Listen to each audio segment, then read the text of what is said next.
The autumn rain fell in sheets across the Kent countryside, turning the gravel drive of Ashcombe Manor into a treacherous ribbon of grey. It was the sort of evening that encouraged one to draw close to the fire with a book and a glass of port, secure in the knowledge that the world's troubles were safely locked outside.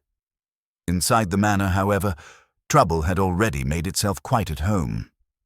"Murdered," Lady Ashcombe's voice carried through the entrance hall with a tremor that spoke more of outrage than grief. "In my own library. It's unconscionable." Inspector Marsh of the Kent Constabulary stood in the doorway of the aforementioned library, his weathered face creased with concern. He was a practical man, Inspector Marsh, with 30 years of steady police work behind him. And he understood poachers and domestic disputes and the occasional burglary. But this was something altogether more complex. The body of Sir Reginald Vane lay sprawled before the fireplace, one hand still clutching the arm of the leather chair from which he had apparently fallen. He was a large man, or had been, with a florid complexion and substantial girth that spoke of too many rich dinners and too little exercise. His evening clothes were immaculate, save for the dark stain that spread across his shirt front. "Stabbed through the heart," the local doctor pronounced, straightening from his examination. Death would have been nearly instantaneous. Single thrust, straight between the ribs. Whoever did this knew exactly where to strike. "Time of death?" Inspector Marsh asked, though he suspected he already knew the answer. "Between 8 and 9 o'clock, I'd say. No more than 2 hours ago, certainly." Inspector Marsh consulted his notebook.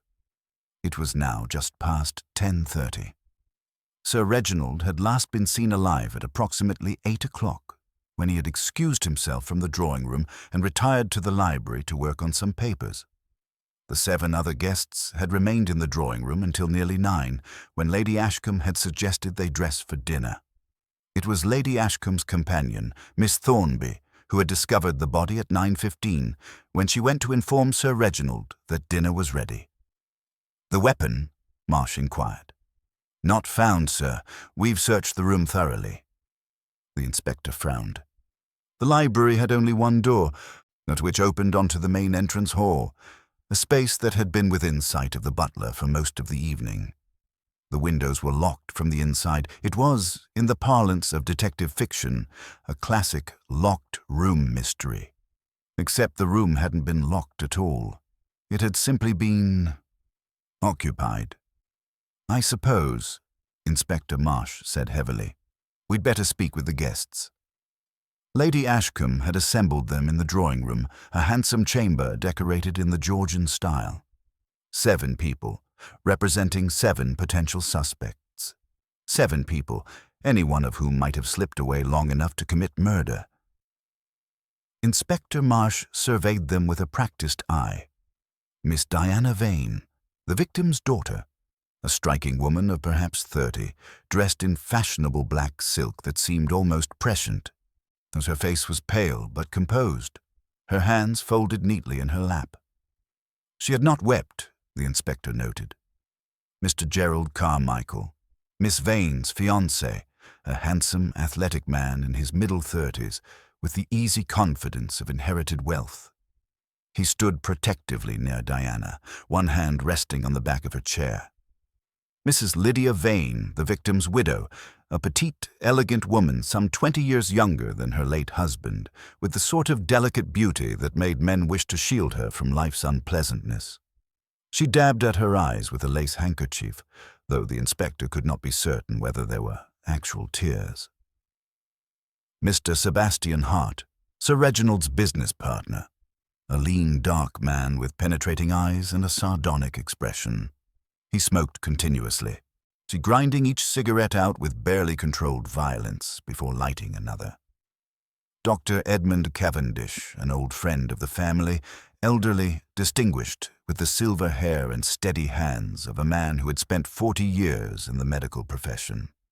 He had been Sir Reginald's physician and, by all accounts, one of his few genuine friends. Miss Philippa Thornby, Lady Ashcombe's companion, a plain, nervous woman of uncertain age who clutched a handkerchief as though it were a talisman against evil. She had found the body, and the shock had clearly not yet worn off. And finally, Mr. James Blackwood, Sir Reginald's private secretary, a precise, colourless man in his late 20s with the careful manner of someone accustomed to making himself invisible. He sat apart from the others, making notes in a small leather book. Those 7 suspects, 7 people with opportunity. And, the inspector felt certain, 7 motives, if only he could uncover them. He was beginning his preliminary questions when the butler appeared in the doorway.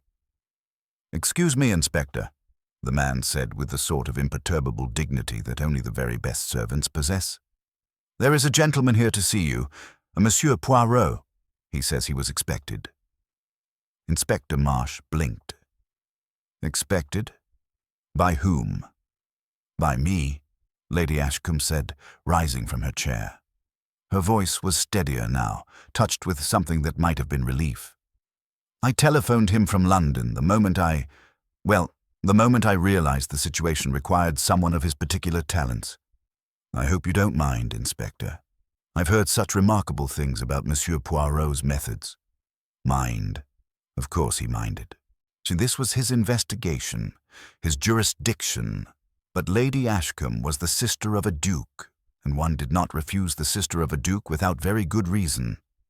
"Show him in," Marsh said, with as much grace as he could muster. The man who entered the drawing-room was not at all what Inspector Marsh had expected. He was small, barely 5'4", and egg-shaped, with a pink complexion and an enormous mustache meticulously waxed at the ends. He wore a morning coat of perfect cut, patent leather shoes that gleamed despite the rain, and carried an ebony walking stick with a silver handle. But it was his eyes that arrested the inspector's attention. They were extraordinarily green, and they missed nothing. As Hercule Poirot stepped into the room, those eyes swept across the assembled company with the precision of a jeweler examining diamonds. "Lady Ashcombe," Poirot said, bowing, "I came as quickly as the weather and the roads would permit. You spoke of murder most foul, and I see from the faces here that you did not exaggerate." He paused, his head tilted slightly. "Also, I perceive that the victim was a man of considerable importance, that he was killed between 8 and 9 o'clock this evening, that the weapon has not been found, and that there are 7 suspects, all of whom had both opportunity and, I suspect, motive." Inspector Marsh found his voice. "How the devil—" "A simple observation, mon ami." Poirot's smile was pleasant but did not quite reach his eyes. "The importance of the victim is evident from the quality of the company and the urgency in Lady Ashcombe's voice when she telephoned. The time of death I deduce from the fact that the doctor is still present and that the body has not yet been removed. It is therefore a recent occurrence. The missing weapon I infer from the fact that you have clearly searched and not found it, else it would have been mentioned. And the 7 suspects?" He gestured delicately with one gloved hand. "They are here before me, n'est-ce pas? 7 faces, 7 people who cannot leave until the truth is known." He paused, removing his gloves with meticulous care. "So, Inspector, if you will permit Hercule Poirot to observe, to listen, to apply the little grey cells." He tapped his egg-shaped head. "Perhaps together we may arrive at the truth. For the truth, Inspector, is what I seek. Always the truth, however unpleasant it may prove to be." Inspector Marsh felt a curious mixture of irritation and relief. Irritation because this odd little Belgian was clearly going to complicate his investigation. Relief because, in his heart, the inspector knew he was out of his depth. "Very well, Monsieur Poirot," he said. "Where would you like to begin?" Poirot's eyes gleamed. "But at the beginning, naturally, with the body in the library and the 7 people who wished Sir Reginald Vane dead." The library still held the copper scent of blood when Poirot entered, stepping carefully around the chalk outline that marked where Sir Reginald Vane had fallen. Inspector Marsh followed, watching as the little Belgian moved about the room with the deliberation of a dancer, his green eyes cataloguing every detail. You observe, Inspector, but you do not see, Poirot murmured, pausing before the fireplace. The fire burns low, yes? It has not been tended for some hours, yet Sir Reginald came here at 8 o'clock on a cold autumn evening. What does this tell us? That he didn't intend to stay long, Marsh ventured. Précisément. He came here for a purpose, a specific purpose that would not take long to accomplish. Poirot gestured toward the mahogany desk, where papers lay scattered in disarray. He was disturbed in his work. See how the inkwell is overturned, how the blotter shows the impression of hasty writing. Sir Reginald was interrupted by his killer, and there was perhaps an argument before the fatal blow. Poirot bent to examine the papers, his moustache quivering with concentration. Letters, business documents, a draft of a will. Ah, très intéressant. And what is this? A list of names written in a hand that trembles with either rage or fear. He held up a sheet of paper. 7 names were written there in bold capitals, each followed by a sum of money. Inspector Marsh recognized them immediately. The 7 guests currently assembled in the drawing-room. Blackmail, Marsh breathed. Sir Reginald was blackmailing them all. Perhaps. Or perhaps this list represents something else entirely. We must not leap to conclusions, mon ami. The little grey cells require facts, not assumptions. Poirot pocketed the list with a precise movement. But yes, it suggests that our victim was not the innocent man of business he appeared to be. Each of these 7 people had a reason to wish him silenced. They returned to the drawing-room, where the tension had thickened like fog. The Poirot arranged himself in a chair that commanded a view of all 7 suspects, adjusting the antimacassar with finicky precision before settling back. Mesdames et messieurs, he began, his accent rendering the English words slightly exotic, I must ask you each some questions. Not the questions of the police, you understand, but the questions of Hercule Poirot. I'm interested not in facts alone, but in the truth that lies beneath facts. I'm interested in character, in motive, in the little inconsistencies that reveal so much. His gaze settled first on Diana Vane. Mademoiselle, you did not weep when you learned of your father's death. This is curious, no? Diana's chin lifted. I hadn't seen my father in 3 years, Monsieur Poirot. We were estranged after he remarried, and I came to Ashcombe Manor this weekend only because he wrote to say he had something important to discuss with me, something that concerned my inheritance. Ah, and did he discuss this matter with you? No, he said it would wait until after dinner. Her voice was steady, but her fingers tightened on her fiancé's hand. Now I shall never know what he intended to say. Poirot turned to Gerald Carmichael. And you, monsieur, you accompanied your fiancé. Did you speak with Sir Reginald? Briefly, this afternoon. Carmichael's jaw tightened. He told me I wasn't good enough for Diana. Said he'd discovered something about my background that made me unsuitable. Refused to give his blessing to our marriage. Yet you remained as a guest in his house. Diana insisted. She said we had nothing to hide, and that her father's approval or disapproval made no difference to our plans. His eyes met Poirot's steadily. I won't pretend I like the man, Monsieur Poirot, but I didn't kill him.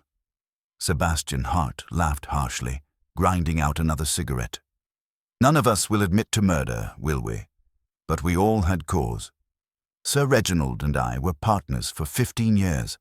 A month ago, I discovered he'd been systematically defrauding our company, embezzling funds and blaming the shortfalls on my management. I confronted him yesterday.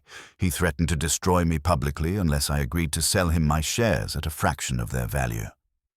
And you agreed? Poirot asked softly. I had no choice. He had documents, forged documents, that would have sent me to prison. Hart's hands shook as he lit another cigarette. He gave me until tonight to sign the papers. They're in his desk, unsigned. The widow, Lydia Vane, spoke for the first time, her voice barely above a whisper. He was going to divorce me. He told me this morning, said he'd found evidence of infidelity, though God knows I've been faithful despite everything. He married me for my beauty and youth, Monsieur Poirot, and discarded me when both began to fade. The divorce would have left me penniless. One by one, the motives emerged, like cards turned face up on a table. Dr. Cavendish admitted that Sir Reginald had discovered his morphine addiction and threatened exposure unless he falsified medical records. Miss Thornby confessed that she had once been engaged to Sir Reginald, jilted 40 years ago, carrying her bitterness like a stone. Miss James Blackwood revealed that his employer had learned of his criminal past and was holding it over him like a sword. 7 suspects, 7 motives, 7 people who had excellent reason to want Sir Reginald Vane dead. Poirot listened to each confession with his head tilted, his fingers steepled beneath his chin. When the last voice had fallen silent, he rose and straightened his already straight waistcoat. "Merci," he said quietly. "You have been most helpful. Now I must think. I must allow the little grey cells to arrange these facts into a pattern. Inspector, I suggest we reconvene tomorrow morning. The truth, I assure you, will reveal itself." The morning broke grey and cold over Ashcombe Manor, the rain having given way to a mist that clung to the grounds like a shroud. Poirot had passed the night in contemplation, seated in his assigned bedroom with a list of names before him, his mind working with the precision of clockwork. When he descended for breakfast at 8 o'clock, he found Inspector Marsh already in the dining room, looking haggard and frustrated. "I've been up all night checking alibis," the inspector said, gesturing at his notes with a piece of toast. "And I'm no closer to solving this than I was yesterday. Between 8 and 9 o'clock, any one of them could have slipped away long enough to commit the murder. The drawing room has 3 doors. People were coming and going to freshen drinks, use the lavatory, fetch shawls. Lady Ashcombe herself cannot account for every moment." "Precisely," Poirot said, selecting a soft-boiled egg with great care. "The opportunity was universal. Therefore, we must look elsewhere for our solution. We must understand not merely who could have committed this crime, but who would have committed it in precisely this manner." He tapped the side of his egg with mathematical precision. "Consider, mon ami. The killer struck Sir Reginald through the heart with a single blow. The doctor himself said it required knowledge, skill.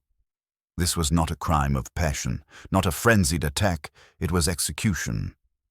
Dr. Cavendish has medical training," Marsh observed, "as does any person who has studied anatomy, who has perhaps served in the war, who has hunted game." Poirot consumed a spoonful of egg with evident satisfaction. "No, the medical knowledge alone does not distinguish our killer. But the missing weapon, Inspector. That is significant, n'est-ce pas?" Before Marsh could respond, James Blackwood appeared in the doorway, to his face the colour of parchment. "Monsieur Poirot, Inspector, you must come at once. It's Mrs. Vane. She's been found unconscious in her room. Dr. Cavendish is with her now, but he says—" The secretary's voice cracked. "He says it appears to be poison." They found Lydia Vane lying upon her bed, her breathing shallow and laboured. Dr. Cavendish looked up as they entered, his face grave. "Laudanum," he said tersely. "A substantial dose, taken perhaps an hour ago. Whether by accident or design, I cannot say. I've administered what treatment I can, but the next few hours will be critical." Poirot moved to the bedside table, where a crystal glass sat half-empty beside a bottle of sleeping draught. He sniffed the glass delicately, then examined the bottle with minute attention. "The bottle is prescribed to Lady Ashcombe, I see. Yes, yet it is found in Mrs. Vane's room. How did it come here?" Miss Thornby, who had followed them upstairs, spoke in a trembling voice. "Lady Ashcombe gave it to her last night. Mrs. Vane was distraught, said she couldn't possibly sleep. Lady Ashcombe often shares her remedies." "And the dosage?" 10 drops in water, no more. That's what Lady Ashcombe always takes." Poirot held the bottle up to the light. "Yet this bottle is nearly empty, and it was full 3 days ago, according to the label. Either Lady Ashcombe has been sleeping very poorly indeed, or someone has been availing themselves of her medicine cabinet. He turned to Inspector Marsh. We must search the rooms, all of them.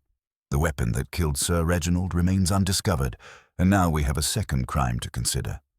The two must be connected, though whether this is attempted murder or attempted suicide, I do not yet know.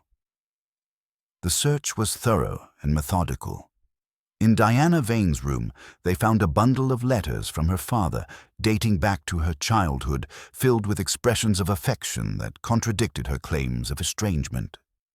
In Gerald Carmichael's luggage, a ticket stub from a Brighton pawn shop and a receipt for a substantial sum. Money borrowed at desperate rates. Sebastian Hart's belongings revealed a telegram from an unknown sender. The matter will be resolved tonight, trust me. Dr. Cavendish's medical bag contained not merely morphine, but enough barbiturates to stock a pharmacy. Miss Thornby's room yielded a faded photograph of a young Sir Reginald, the glass cracked as though struck in anger. But it was in James Blackwood's quarters that they made the most significant discovery. Hidden beneath a loose floorboard was a leather portfolio containing documents, forged share certificates, falsified account books, and a detailed plan for embezzling funds from Sir Reginald's business holdings. The documents that Hart spoke of, Inspector Marsh breathed, but they're in Blackwood's possession, not Sir Reginald's. What does this mean? Poirot's eyes gleamed. It means, mon ami, that our victim was not the blackmailer after all. Or rather, he was not the only blackmailer. Someone else has been playing a most dangerous game, using Sir Reginald's secrets for their own purposes. He paused, his gaze distant. And now that someone has attempted to silence Mrs. Vane before she could reveal what she knew. But what did she know? Well, that is the question we must answer. From the bedroom, a faint moan escaped Lydia Vane's lips. Dr. Cavendish bent over her, listening as she whispered something inaudible. What did she say? Poirot demanded. The doctor's face was troubled. She said, the wrong person died.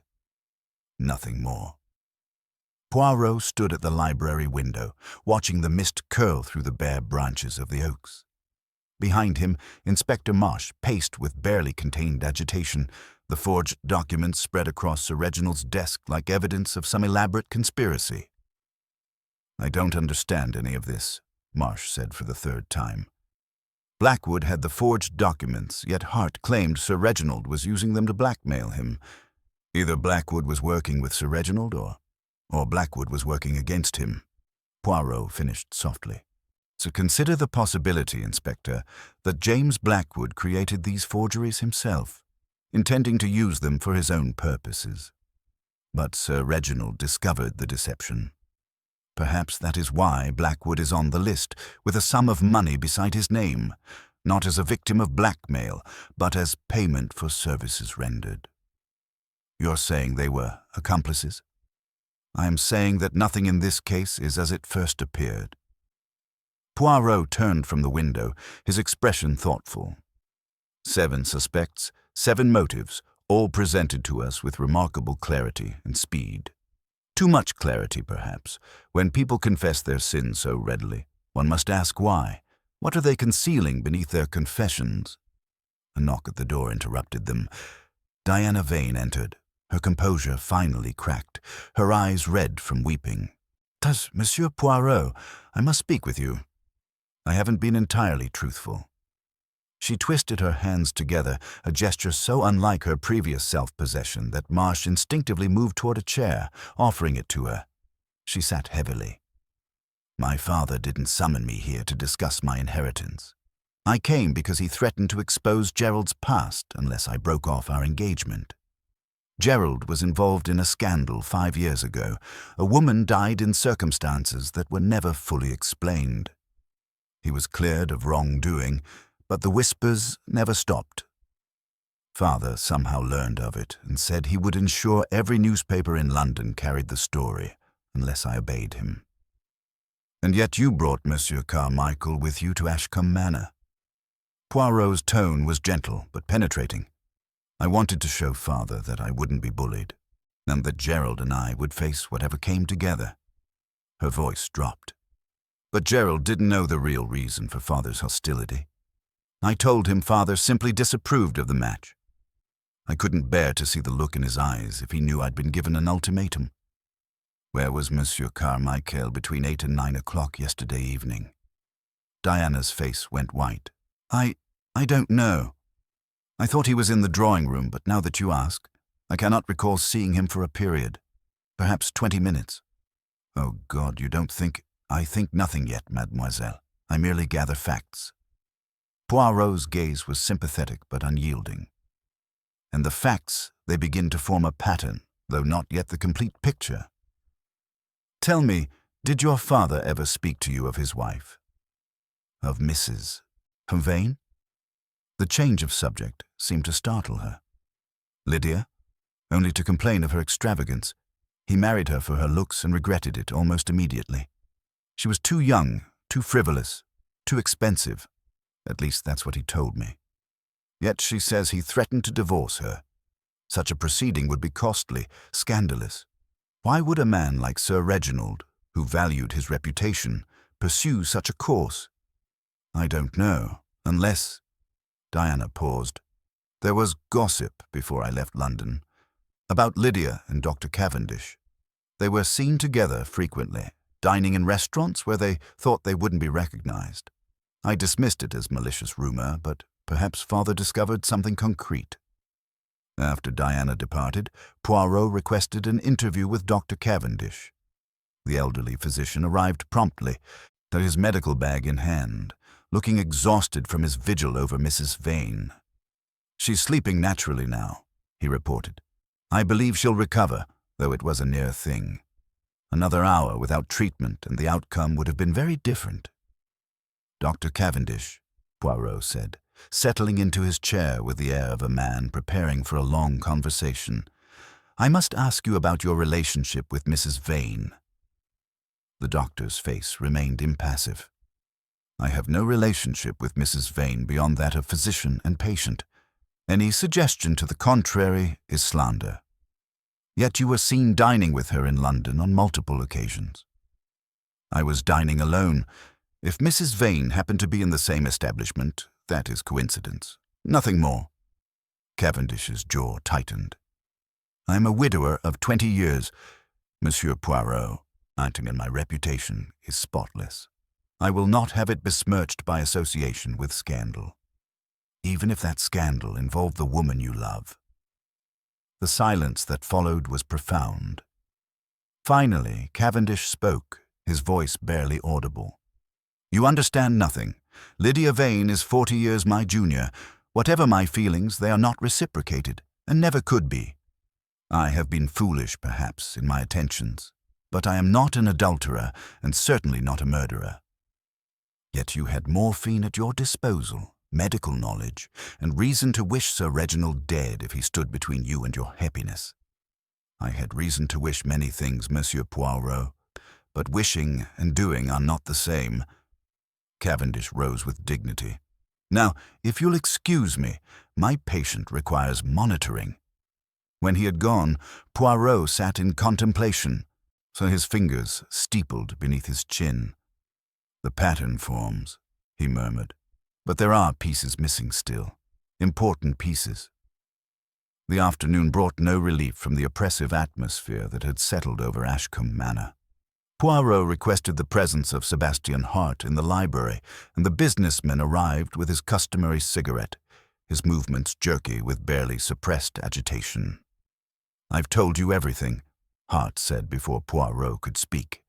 Reginald was bleeding the company dry, framing me for his crimes and forcing me to sell my life's work for a pittance. What more do you want from me? The truth, Monsieur Hart. Always the truth. Poirot gestured to a chair, waiting until Hart reluctantly sat. You say Sir Reginald had forged documents proving your guilt, and yet we have found those very documents in James Blackwood's possession, not Sir Reginald's. How do you explain this? Hart's hand froze halfway to his mouth, the cigarette forgotten. In Blackwood's room, that's impossible. Unless, he seemed to be calculating rapidly, unless Blackwood was the forger all along. Reginald showed me the documents in his study 2 days ago, said he'd keep them safe. Perhaps Blackwood stole them back after the murder. Or perhaps, Poirot suggested delicately, Sir Reginald never possessed them at all. Perhaps you were shown these documents elsewhere by someone who claimed to be acting on Sir Reginald's behalf. What are you suggesting? I am suggesting that you were manipulated, monsieur. Someone wished you to believe Sir Reginald was blackmailing you, or wished you to have a motive for murder most compelling. But who would benefit from such an elaborate deception? Hart stubbed out his cigarette with vicious force. If what you're saying is true, then I've been played for a fool. But by whom? Blackwood? He's a colorless little clerk with no imagination and less courage. I can't see him orchestrating something so complex. Appearances, Monsieur Hart, are often deceiving. The mouse may hide the heart of a lion, just as the lion may conceal the soul of a mouse. Poirot paused. Tell me, when did you last see the documents Sir Reginald supposedly showed you? Thursday afternoon in the study at his London office.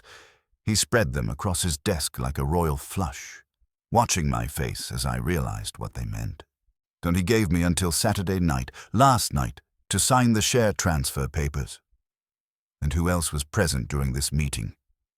No one. Reginald always conducted his dirty business in private.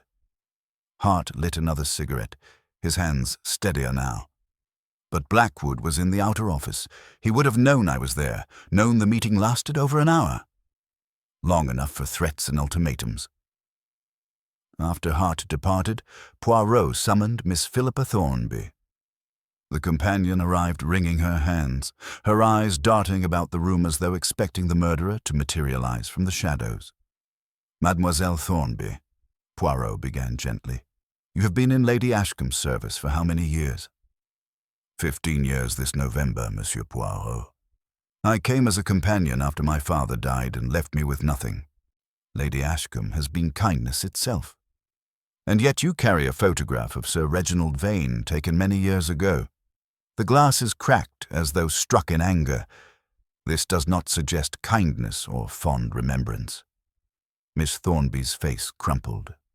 I was 23 years old when Reginald Vane courted me. I was pretty then, had prospects. He promised marriage, promised everything.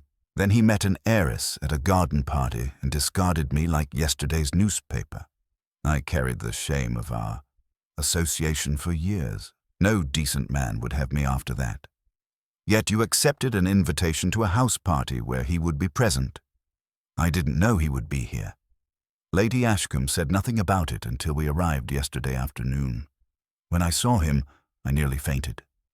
He looked at me as though I were a stranger. Oh, as though those months meant nothing. Her voice rose. 40 years, Monsieur Poirot. 40 years I've lived with what he did to me, and he didn't even remember my face. Where were you between 8 and 9 o'clock on the evening of the murder? In my room, lying down. I had a headache from the shock of seeing him. I heard nothing, saw nothing. I only came downstairs when Lady Ashcombe's bell rang for dinner. Can anyone confirm this? No, I was alone. She met his eyes with sudden defiance. But if you think I killed him, you're wrong. Oh, I hated him, yes. I've hated him for 40 years, but I'm a coward, Monsieur Poirot. I could never have driven a blade into a man's heart, no matter how richly he deserved it. When she had gone, Inspector Marsh emerged from the adjoining room where he had been listening. She's lying about something, he said flatly. I've questioned enough witnesses to know when someone's holding back. Indeed. Everyone in this house is lying about something, Inspector. The question is whether their lies conceal murder or merely shame. Poirot rose and began to pace, his hands clasped behind his back. We have 7 suspects, each with motive and opportunity, yet I begin to suspect that the true motive has not yet been revealed, and the true opportunity was not what it appeared to be. You're speaking in riddles. Am I? Poirot smiled faintly. Perhaps, but the little grey cells, they are beginning to see clarity where before there was only confusion. Tonight, Inspector, I shall conduct an experiment. I shall gather our 7 suspects once more, and I shall tell them certain things. Small things, insignificant things, saying that I shall watch very carefully to see who reacts and how. Dinner that evening was a strained affair. Lady Ashcombe had insisted that life must continue despite the tragedy, and so the 7 suspects found themselves assembled around the dining table with Poirot and Inspector Marsh as additional guests. The conversation was stilted, punctuated by the clink of silver against china and the nervous clearing of throats. Poirot, positioned at Lady Ashcombe's right hand, seemed perfectly at ease. He commented on the wine, complimented the soup, and spoke of trivial matters with the air of a man attending a pleasant social gathering rather than dining with a murderer. "It is curious," he remarked during the fish course, "how the human memory plays tricks, n'est-ce pas? Inspector Marsh and I have been reviewing the statements given by each of you, and we find small discrepancies. Nothing significant, you understand. Merely the natural errors that occur when people attempt to recall events under stress." Gerald Carmichael set down his fork. "What sort of discrepancies?" "Oh, minor matters. For instance, Mademoiselle Diana, you stated that you remained in the drawing room throughout the evening before dinner, yet the butler recalls seeing you in the entrance hall at approximately 8:30, examining the paintings." Diana's face flushed. "Did I? I honestly don't remember. Perhaps I did step out for a moment. The drawing room was stuffy." "And you, Dr. Cavendish, mentioned that you were reading by the fire. No, yet the book you claimed to be reading, Lady Ashcombe's copy of The Tenant of Wildfell Hall, was found untouched on the library shelf. Its pages had not been opened in weeks, according to the dust patterns." The doctor's expression remained neutral. "I must have been mistaken about the title. At my age, one book blurs into another." Poirot nodded agreeably and turned his attention to Sebastian Hart. "And you, monsieur, you told us you were in the drawing room discussing investments with Mr. Blackwood. Yet Mr. Blackwood now says he cannot recall such a conversation. His memory places him alone in the corner, working on correspondence." "Blackwood's memory is clearly faulty," Hart said sharply. "We spoke for at least 15 minutes about Brazilian railway bonds." Blackwood looked up from his plate, on his colorless face showing a rare flash of emotion. "I remember no such discussion. I was occupied with Sir Reginald's letters throughout the evening." The tension at the table thickened perceptibly. Poirot continued his meal with evident satisfaction, allowing the silence to stretch until it became almost unbearable. "You see how it is," he said finally. "Each person believes they remember events clearly, yet the memories contradict. This is because memory is not a photograph, mes amis. It is a story we tell ourselves, and sometimes that story is influenced by what we wish to have happened, rather than what actually occurred." Miss Thornby's cup rattled against her saucer. "What are you implying, Monsieur Poirot? That we're all lying?" "Not lying, mademoiselle, merely reconstructing. The mind fills in gaps with plausible details. It creates continuity where there were blanks. It is human nature." He dabbed his lips with his napkin. "But there is one memory that troubles me greatly. Mrs. Vane, before she lost consciousness, said something most peculiar. She said, 'The wrong person died.' What could she have meant by this?" Lydia Vane, who had been permitted to join them for dinner despite her weakened state, went pale. "I have no recollection of saying any such thing." Yet Dr. Cavendish heard it distinctly, as did Inspector Marsh and myself. Perhaps your subconscious mind knew something your conscious mind refused to acknowledge. Poirot's green eyes fixed upon her with uncomfortable intensity. "Perhaps you knew that Sir Reginald was not the intended victim at all?" The words fell like stones into still water. Diana gasped. Gerald Carmichael half rose from his chair, as even Lady Ashcombe looked startled. "Not the intended victim," Marsh said. "But that's absurd. Who else? Consider the facts, Inspector. Sir Reginald was killed in the library, a room he rarely used for extended periods. He was stabbed through the heart with precision, yet the weapon has vanished completely. His papers were disturbed, suggesting he was working on something important, and Mrs. Vane was poisoned the following morning with laudanum from Lady Ashcombe's own bottle. Poirot paused. What if these two events are not connected as we assumed? What if the poison was the original plan, and the stabbing was something else entirely? An improvisation, perhaps, or a crime of opportunity? James Blackwood spoke for the first time, his voice tight. You're suggesting that someone meant to poison Sir Reginald, but Mrs. Vane took the laudanum by mistake. I am suggesting several possibilities, Monsieur Blackwood. The truth, as always, lies in the details we have overlooked. Poirot rose from the table, his napkin folded with geometric precision. And now, if you will excuse me, I must consult with the little grey cells. They have much to process, many connections to make. Tomorrow morning, I believe, we shall have our answer. He bowed to Lady Ashcombe and departed, leaving 7 suspects staring at one another with new suspicion in their eyes. In the hallway, Inspector Marsh caught up with him. Was any of that true, about the discrepancies in their statements? Poirot's smile was enigmatic. Some of it, Inspector. Enough to plant doubt, to make them question their own certainties. Tonight, our murderer will not sleep well, and people who cannot sleep often make mistakes. Poirot did not retire to his room that evening. Instead, he positioned himself in a chair in the entrance hall, partially concealed by a large potted palm, with a clear view of the staircase and the corridor leading to the library.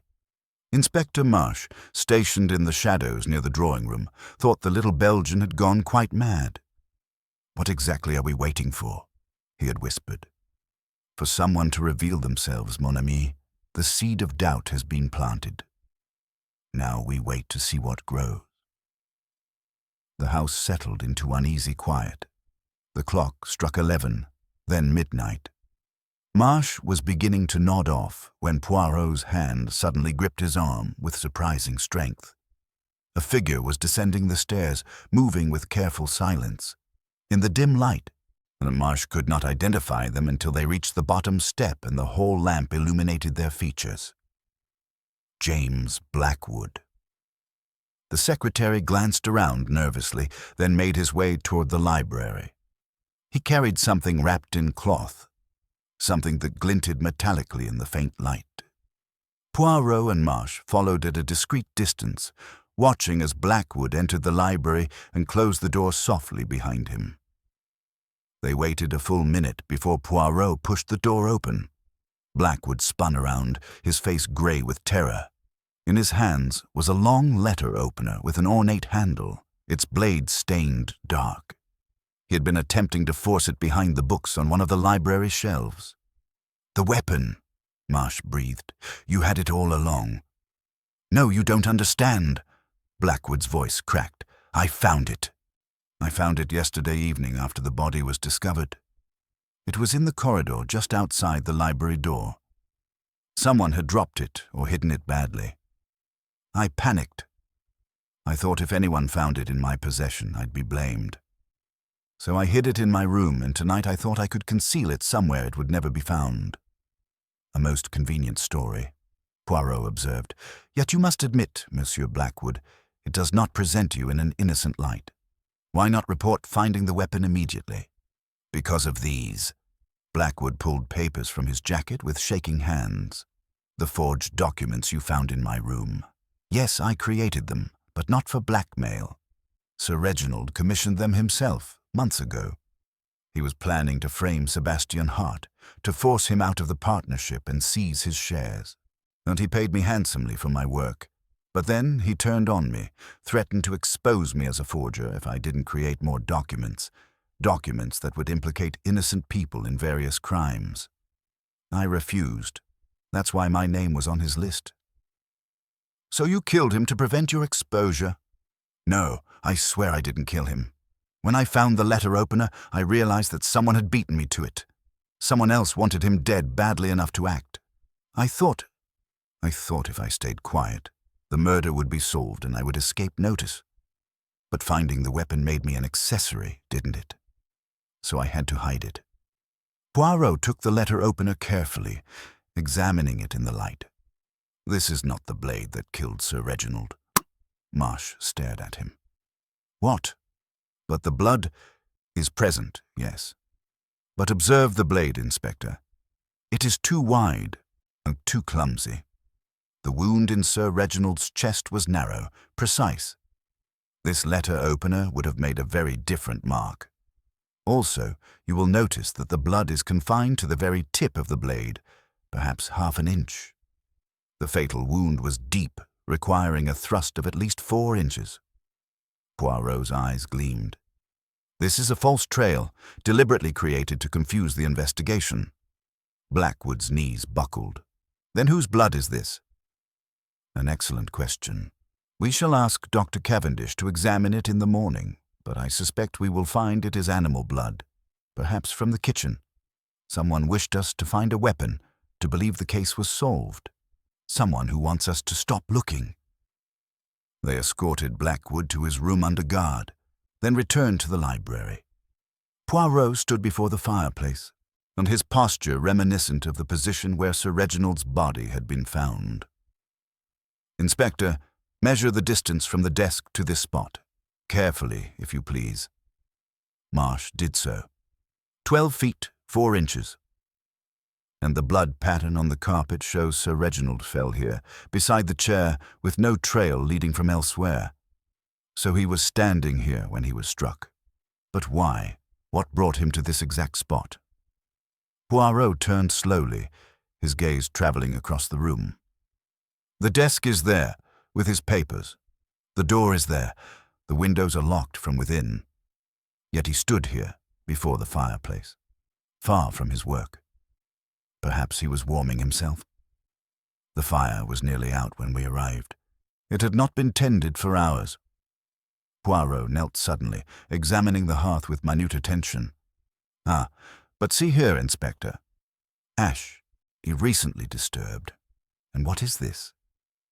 He extracted something from between the fire grate and the stone surround, a scrap of paper partially burned. Only a few words remained visible. "Must act tonight. No other choice. Forgive me." "A note," Marsh said excitedly. "From the murderer? Or to the murderer? The handwriting—" Poirot held it up to the light. "It is educated, flowing, a woman's hand, I think." Morning brought Dr. Cavendish's report on the blood-stained letter opener. As Poirot had suspected, the blood was bovine in origin. Beef blood, likely taken from the kitchen after the previous evening's dinner service. The weapon was an elaborate fake, designed to mislead. "Someone is playing games with us," Inspector Marsh said irritably. "First the forged documents, now a false murder weapon. How many more red herrings are we going to uncover?" "As many as are necessary," Poirot replied calmly. "But with each false trail, we eliminate possibilities. The truth, Inspector, is like a sculpture hidden within stone. We must chip away the excess to reveal what lies beneath." He requested an audience with Diana Vane in the morning room. She arrived looking haggard, her previous composure entirely abandoned. Gerald Carmichael hovered protectively at her side until Poirot gently suggested his presence was not required. "Mademoiselle," Poirot began once they were alone, "I must speak frankly. The note we discovered in the fireplace, it was written by a woman. The handwriting is distinctive, educated. I wonder if you might recognize it." He produced the charred fragment. Diana took it with trembling fingers, and studying it for a long moment before her face crumpled. "It's mine," she whispered. "I wrote it to Father yesterday afternoon before dinner. I slipped it under his door, asking him to meet me in the library at 8 o'clock. I wanted to plead with him one final time, to make him understand that Gerald and I loved each other, that his threats wouldn't separate us. Yet you told us you had not spoken to your father that evening. Because I never went. I wrote the note in anger, in desperation. But then Gerald and I talked, and he convinced me it was useless. Father would never relent. So I stayed in the drawing room instead. I never imagined he would go to the library expecting to meet me. Her voice broke. "Don't you see? I lured him to his death. If I hadn't written that note, he would still be alive, or he would have been killed elsewhere at another time. You must not blame yourself for the actions of a murderer, mademoiselle." Poirot's tone was gentle but firm. "Tell me, who knew you had written this note?" "No one. I told no one. I wrote it in my room and delivered it myself." "You are certain you did not confide in Monsieur Carmichael?" Diana hesitated. I may have mentioned it to him. Yes, I'm sure I did. That's why he talked me out of going. He said father would only use the meeting to humiliate me further." After Diana departed, Poirot sat in silence, his fingers steepled beneath his chin. Inspector Marsh watched him impatiently, waiting for some revelation. "Don't you see, Inspector? The note explains everything and nothing. Say Sir Reginald went to the library, expecting to meet his daughter for a private conversation. Instead, he met his killer, someone who knew about the note, who knew he would be alone and vulnerable. Carmichael knew about the note, as possibly did others. A note slipped under a door may be observed by anyone passing in the corridor. The question is not who could have known, but who did know and chose to act upon that knowledge." Poirot rose and began to pace. "Let us review what we know with certainty. Sir Reginald was stabbed through the heart by someone with knowledge of anatomy. The true weapon has not been found. He was killed between 8 and 9 o'clock while waiting in the library for his daughter.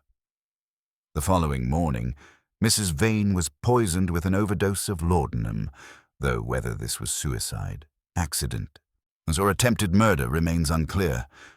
Before losing consciousness, she said, the wrong person died. What does this constellation of facts tell us?" Marsh shook his head. "That we have too many suspects and not enough evidence. On the contrary, we have abundant evidence, perhaps too much.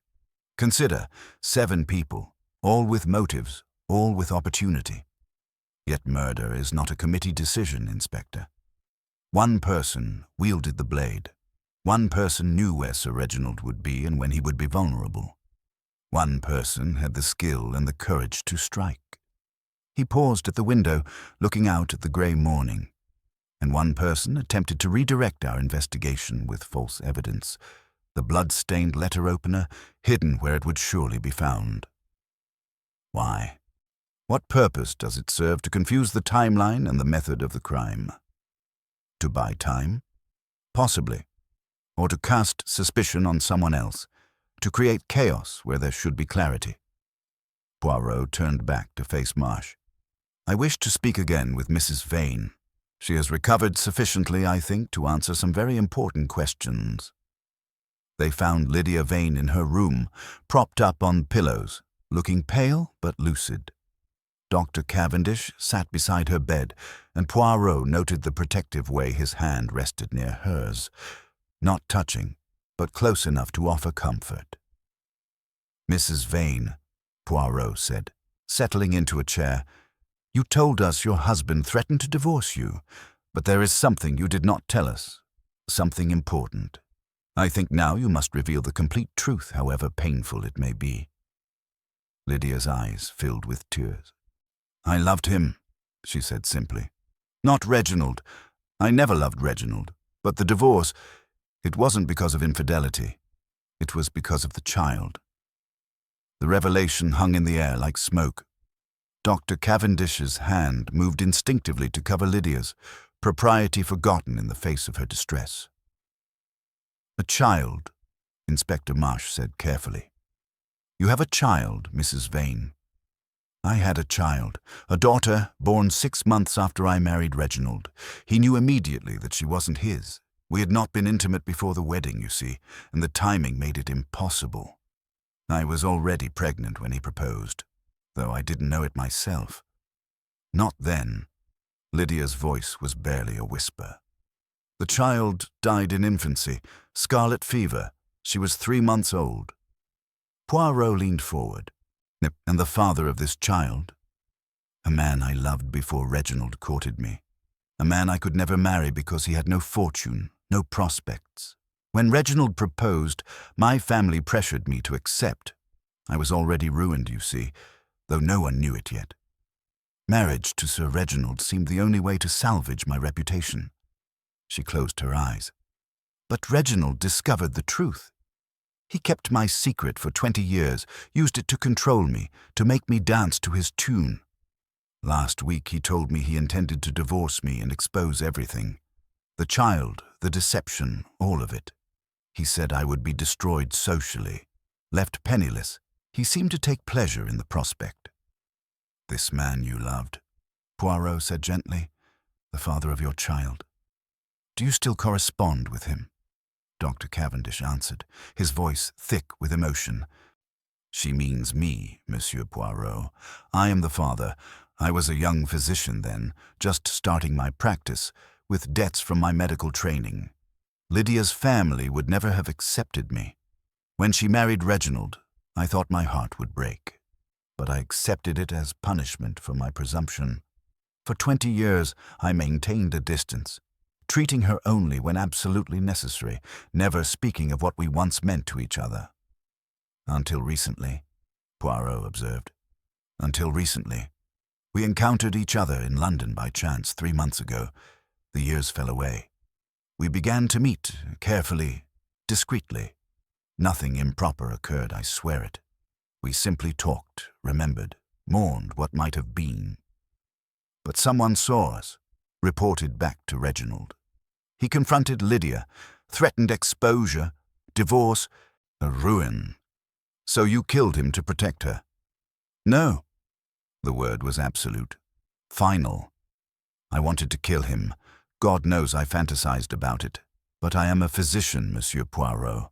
I took an oath to preserve life, not end it. I could not break that oath, not even for Lydia."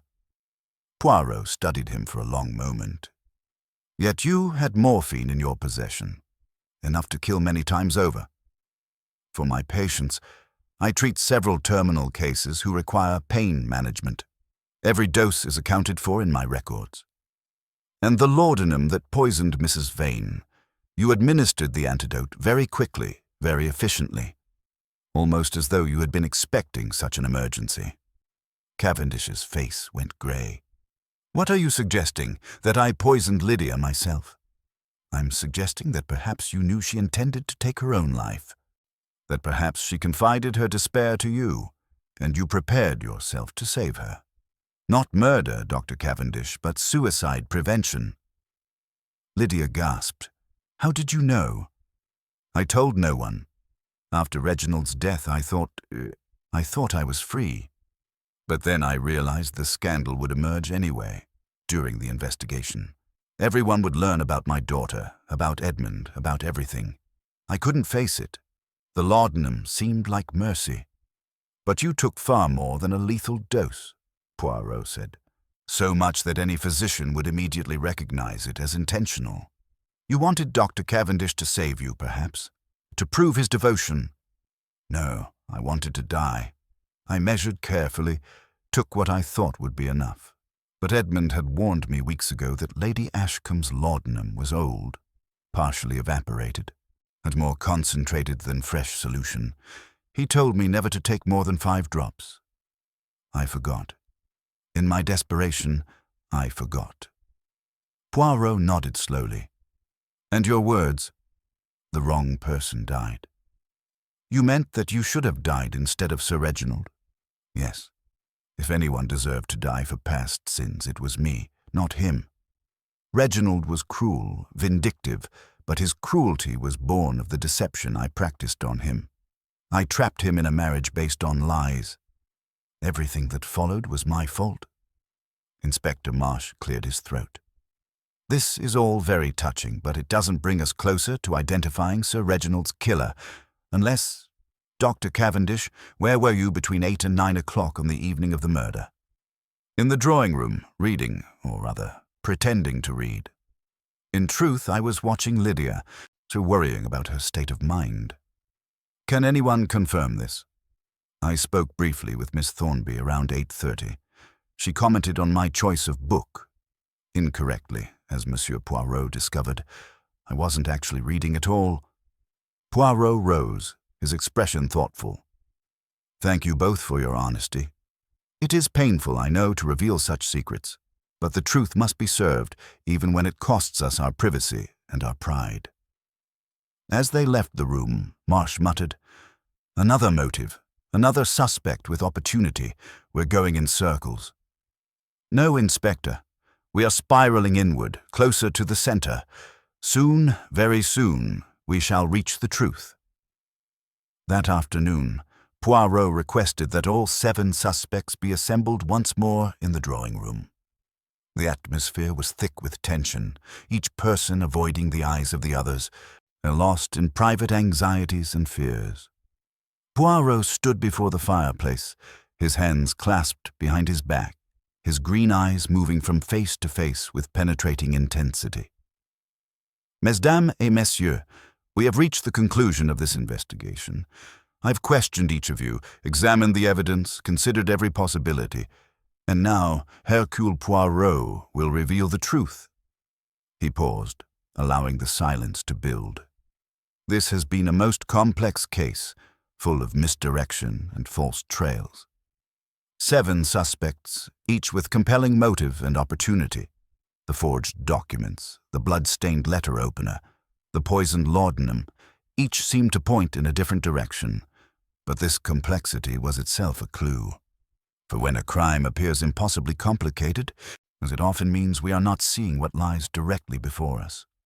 Sebastian Hart lit a cigarette with shaking hands. "Get on with it, man. Which of us killed Reginald?" "Patience, Monsieur Hart. We must build the case properly, brick by brick, until the structure is complete." Poirot began to pace slowly. "Let us begin with what we know. Sir Reginald was stabbed through the heart in this very house's library between 8 and 9 o'clock. He had gone there expecting to meet his daughter for a private conversation based on a note she had written. But Mademoiselle Diana never came. Instead, someone else entered that library, someone who knew Sir Reginald would be alone and vulnerable. Diana pressed her handkerchief to her lips. Gerald Carmichael's hand found hers. The killer struck with precision, with knowledge of anatomy. This suggested medical training or military experience. Dr. Cavendish has both, but so do others in this room. Monsieur Carmichael served in the war. Even Miss Thornby worked as a nurse's aide during the conflict. Medical knowledge alone does not identify our killer." Poirot stopped before James Blackwood. "The forged documents found in your possession suggested you were Sir Reginald's accomplice in blackmail. Yet you claimed he commissioned these forgeries for his own purposes, to frame Monsieur Hart. Which story is true?" "I suggest both and neither. The documents were created by you, yes, but not for Sir Reginald's use. You created them for your own purposes, to blackmail Sir Reginald himself." Blackwood's face went white. "That's a lie." "Is it? Consider the list found on Sir Reginald's desk. 7 names, 7 sums of money. We assumed these were victims of blackmail. But what if the list represented something else? What if Sir Reginald was documenting his debts, money he owed to each of you for services rendered or wrongs committed?" Inspector Marsh leaned forward. "You're saying the victims were blackmailing him?" "Not all of them, no, but some, certainly. Monsieur Blackwood created forged documents and demanded payment for his silence. Mademoiselle Thornby knew secrets from Sir Reginald's youth that could damage his reputation. Even Dr. Cavendish possessed knowledge of Sir Reginald's failing health, a heart condition that Sir Reginald desperately wished to conceal from his business partners." Dr. Cavendish started. "How did you— Your medical bag, Doctor." "I observed nitroglycerin tablets prescribed to Sir Reginald, dated 6 months ago. A man with a serious heart condition would be vulnerable to shock, to stress, perhaps even to the stress of confronting a killer in his library." Poirot turned to face them all. "But none of this constitutes murder. Blackmail is contemptible but not fatal. No, the person who killed Sir Reginald had a different motive entirely. Not greed, not revenge, not even self-preservation. The motive was love." Lydia Vane gasped. Dr. Cavendish rose from his chair. Now see here. Not your love, Doctor, though it played its part. No, I speak of a different love, a twisted, possessive love that could not bear rejection. Poirot's gaze settled on Gerald Carmichael. Monsieur Carmichael, you told us that Sir Reginald disapproved of your engagement to his daughter. You said he discovered something about your past, something scandalous. But you did not tell us what that scandal was. Gerald's jaw tightened. A woman died. 5 years ago, I was accused of causing her death, but I was cleared. Cleared, yes. Because the woman's death was ruled accidental. She fell from a balcony during an argument with you, an argument witnessed by several people who testified that you were trying to restrain her, not push her. But there were rumors, always rumors, that you had a violent temper, that the woman had tried to end your relationship, and you could not accept her rejection. Those rumors were lies. Perhaps, but Sir Reginald believed them. More than that, he feared for his daughter's safety. He did not merely disapprove of your marriage. He was determined to prevent it, even if it meant exposing secrets that would destroy you both. Poirot's voice was relentless now. So Diana wrote a note asking her father to meet her in the library. You knew about this note. You convinced her not to go. And then you went in her place. Gerald Carmichael lunged forward, his face contorted with rage, but Inspector Marsh was quicker. 2 constables who had been positioned outside the door entered swiftly, restraining him. You're wrong, Gerald shouted. I loved Diana. I would never have harmed her father, no matter what he threatened. But you did harm him, monsieur. The evidence is irrefutable. Poirot's voice was calm, almost sad. You went to the library at 8 o'clock, expecting to find Sir Reginald alone. You knew he would be waiting for Diana. You intended, perhaps, to reason with him one final time. But he refused to listen, didn't he? He told you that he would expose your past, that he would see you ruined rather than allow you to marry his daughter, and you, with your history of violence when rejected, you could not control your temper. No, that's not what happened. Then tell us what did happen, Monsieur Carmichael. The truth this time, if you please. Gerald's shoulders sagged, the fight draining from him. Diana stared at him with horror dawning in her eyes. I did go to the library, he said quietly. Diana's note, I saw it as an opportunity.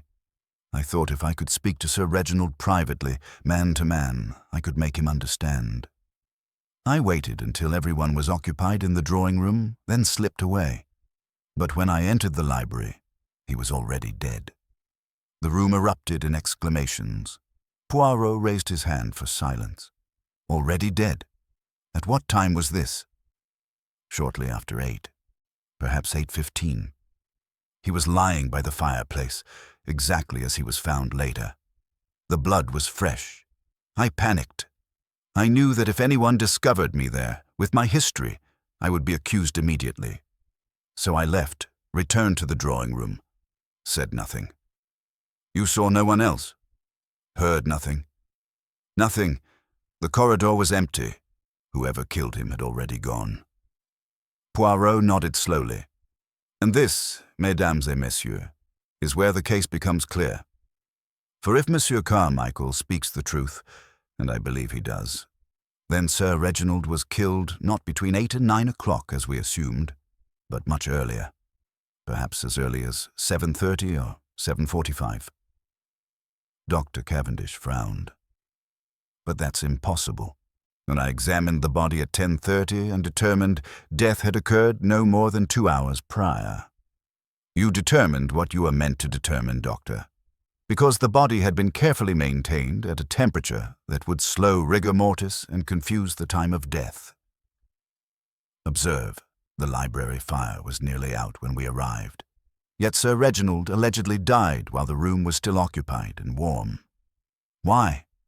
Because the killer built up the fire after the murder, kept the room warm for over an hour, then allowed it to die down before the body was discovered. This created the illusion that death had occurred later than it actually had. Inspector Marsh's eyes widened. But who would have had the knowledge to manipulate the time of death like that? Someone with medical expertise, certainly. Someone who understood how body temperature affects the estimation of death.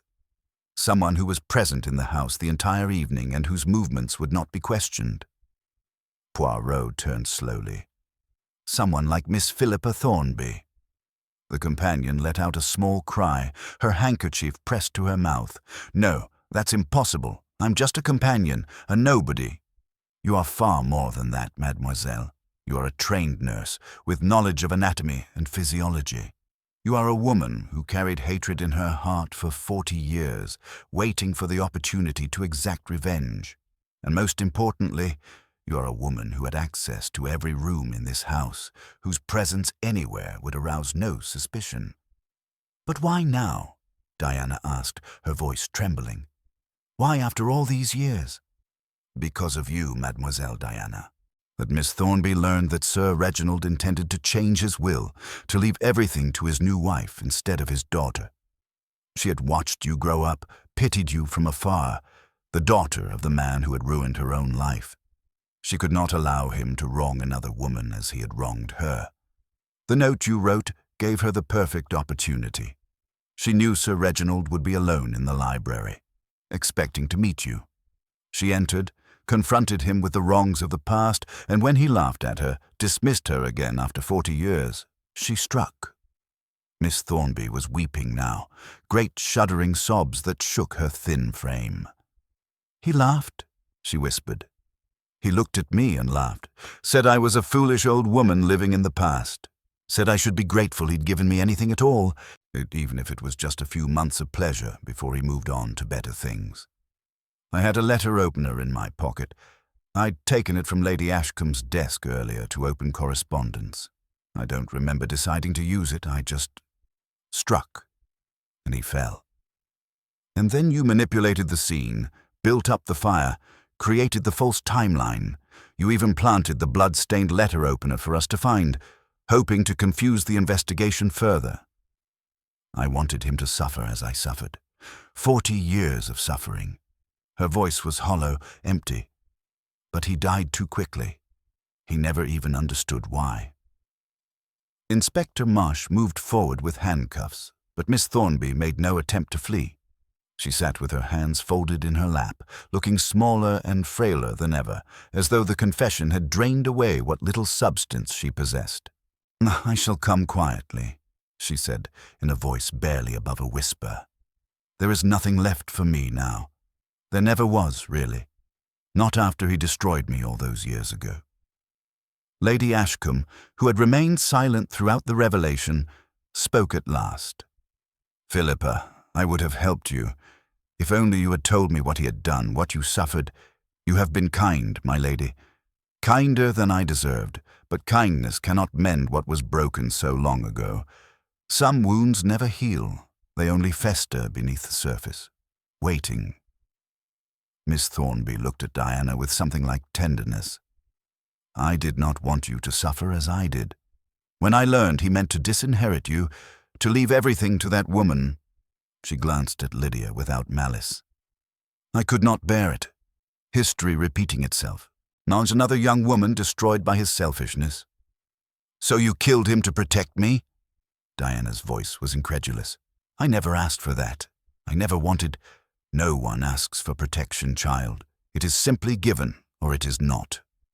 Miss Thornby rose with dignity as the constables approached. "I have lived as a ghost for 40 years, Monsieur Poirot. Perhaps in death I shall finally find peace." They led her away, leaving a profound silence in her wake. One by one, the other suspects began to depart. Sebastian Hart, with his cigarettes and his narrow escape from false accusation, James Blackwood with his forged documents and his shame, Dr. Cavendish and Lydia Vane together, their secrets exposed, but their love finally acknowledged. Gerald Carmichael stood before Diana, his face haggard. "I should have told you I went to the library. I should have trusted you with the truth." "Yes, you should have." Diana's voice was cold. "But you didn't. You let me believe you were innocent while carrying the knowledge that you had been there, that you had seen him dead and said nothing. How can I trust you now, Gerald? How can I know you're telling the truth about anything? Diana, please, no. I think we both need time. Time to understand what has happened here. Time to decide what we truly want. She turned away, her shoulders rigid. I need to be alone now. When only Poirot and Inspector Marsh remained, the inspector poured 2 glasses of brandy with trembling hands. 40 years, he said, shaking his head. 40 years of hatred, of waiting. It seems impossible that anyone could carry such a burden for so long.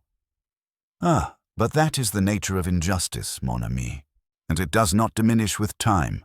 It grows, it metastasizes, until it consumes everything. Poirot accepted the brandy but did not drink. Sir Reginald Vane destroyed Miss Thornby when she was young and vulnerable. He took from her not merely her innocence but her future, her possibilities. And then he forgot her entirely, moved on to other conquests, other cruelties. For him, she was nothing. For her, he was everything, the author of all her suffering. Still, murder is never justified, no, but it can be understood. That is what Hercule Poirot seeks always, not merely to identify the killer, but to understand the human heart that led them to such an act. He set down the untouched brandy. Miss Thornby will face justice, as she must.